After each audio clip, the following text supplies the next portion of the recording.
The millionaire's son always came home dirty, until his father followed him and saw the impossible. The first time it happened, the stains were small, dust on the knees, a smudge of gray on the sleeve. The second time, they were impossible to ignore. By the third week, the millionaire realized his son was no longer just coming home dirty, he was coming home changed, carrying something heavy in his eyes that money had never taught him how to explain. Before we go any further, if you believe in kindness, second chances, and the quiet power of doing good when no one is watching, take a moment to like this video, comment your thoughts, share it with someone who needs hope, and subscribe to the channel. Stories like this matter because people like this exist. Jonathan Hale had built an empire out of numbers, discipline, and ruthless precision. Glass towers bore his company's name, magazines praised his brilliance, and politicians returned his calls within minutes. Yet none of that prepared him for the unease that crept into his chest every evening when his 12-year-old son, Ethan, walked through the front door looking like he had crawled out of another life. The boy who used to return spotless from private school now smelled faintly of sweat and smoke, his shoes caked with mud, his fingernails blackened as if he'd been digging into the earth itself. When asked, Ethan always gave the same vague answer: he'd been out walking, he'd taken a longer route home, he'd lost track of time. His voice was calm, but his eyes carried a seriousness far older than his age. Jonathan tried to dismiss it at first. Boys get messy. Childhood is supposed to be rough around the edges. But something didn't add up. The driver insisted Ethan always asked to be dropped off 3 blocks away from the mansion.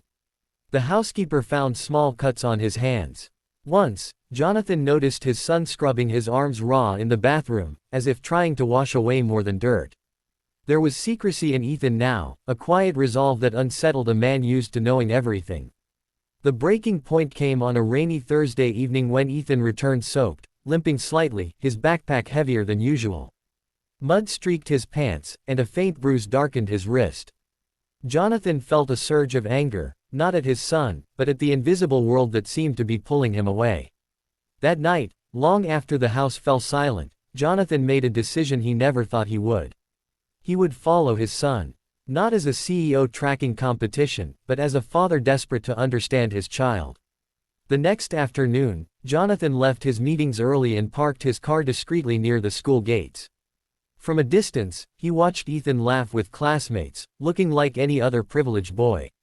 But instead of entering the waiting car, Ethan waved it off and turned down a narrow side street. Jonathan followed on foot, keeping his distance, his expensive shoes already regretting the cracked pavement. The neighborhood shifted quickly. Polished storefronts gave way to shuttered shops. Trees thinned. The air smelled of rust and damp concrete. Jonathan's heart pounded, not from fear, but from the growing realization that his son had been walking this path alone, day after day.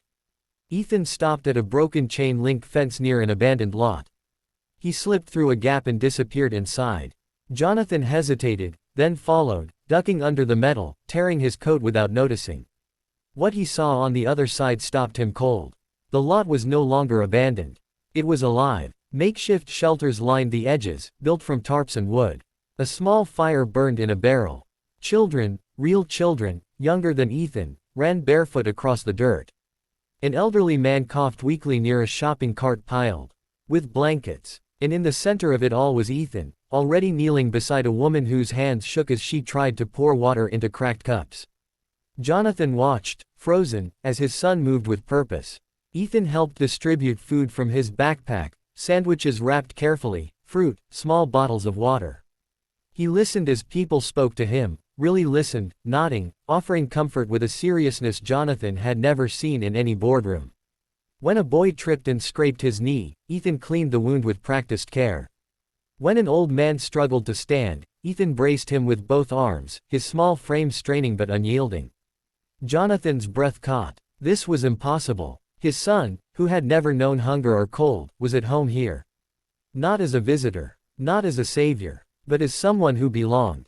Hidden behind a stack of crates, Jonathan's mind raced back to months earlier, when Ethan had asked questions at dinner, about why some people slept on the streets, about whether money could really fix everything, about why their city had shelters that were always full. Jonathan had given polished answers, efficient answers, answers that made sense on paper. He had no idea his son had gone looking for the truth himself. Rain began to fall harder, turning the ground into thick mud. People rushed to secure tarps. Ethan helped without hesitation, his clothes soaking through, his hands slipping as he tied knots. Jonathan felt something crack open inside him, a mix of pride and shame so intense it made his chest ache. All his wealth, all his influence, and yet it was his child who understood humanity better than he ever had. As the sky darkened, Ethan gathered the empty wrappers, making sure nothing was left behind. He hugged the woman with shaking hands, promised to return tomorrow, and shouldered his now lighter backpack. Jonathan stepped back just in time, his heart pounding, as Ethan retraced his steps toward home. That night, Jonathan said nothing. He watched his son eat dinner quietly, exhaustion etched into his face. For the first time, Jonathan truly looked at Ethan, not as an extension of his legacy, but as his own person. After Ethan went to bed, Jonathan sat alone in his study, surrounded by awards that suddenly felt hollow. He realized the real challenge wasn't understanding what his son was doing. It was accepting what it revealed about himself. The days that followed were filled with silent observation. Jonathan followed Ethan again, and again, each time witnessing the same quiet acts of compassion. He saw how Ethan had learned names, remembered stories, noticed when someone was missing. He saw how the boy sometimes came home dirty not because he had fallen, but because he had knelt in the mud beside someone who needed him. Jonathan began to understand the bruises, not accidents, but the cost of caring in a world that often pushes back. Change didn't come all at once. It never does. At first, Jonathan wrestled with fear for Ethan's safety, fear of losing control, fear of confronting realities he had spent a lifetime avoiding. But slowly, something shifted. Jonathan started asking questions, not interrogations, but genuine curiosity. He began listening, and in that listening, he found himself changed. One evening, Jonathan did something that shocked everyone, including himself. He rolled up his sleeves, put on old clothes, and followed Ethan openly. This time, he didn't hide. He stepped into the lot, feeling the stares, the suspicion, the weight of his tailored past clinging to him.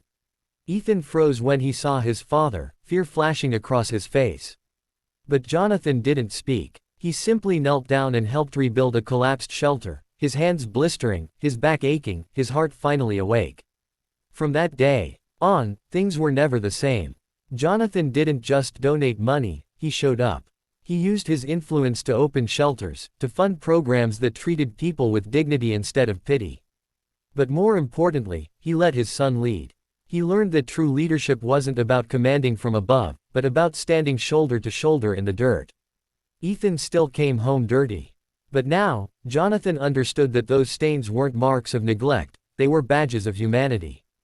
As this story draws close, if it touched your heart even a little, if it reminded you of the good that still exists in quiet corners of the world, please like this video, share it with someone who needs hope, and subscribe for more stories that matter.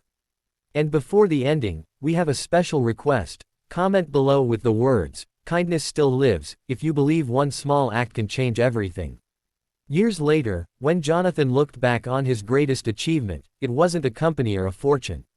It was the day he followed his son and learned what it truly meant to be rich.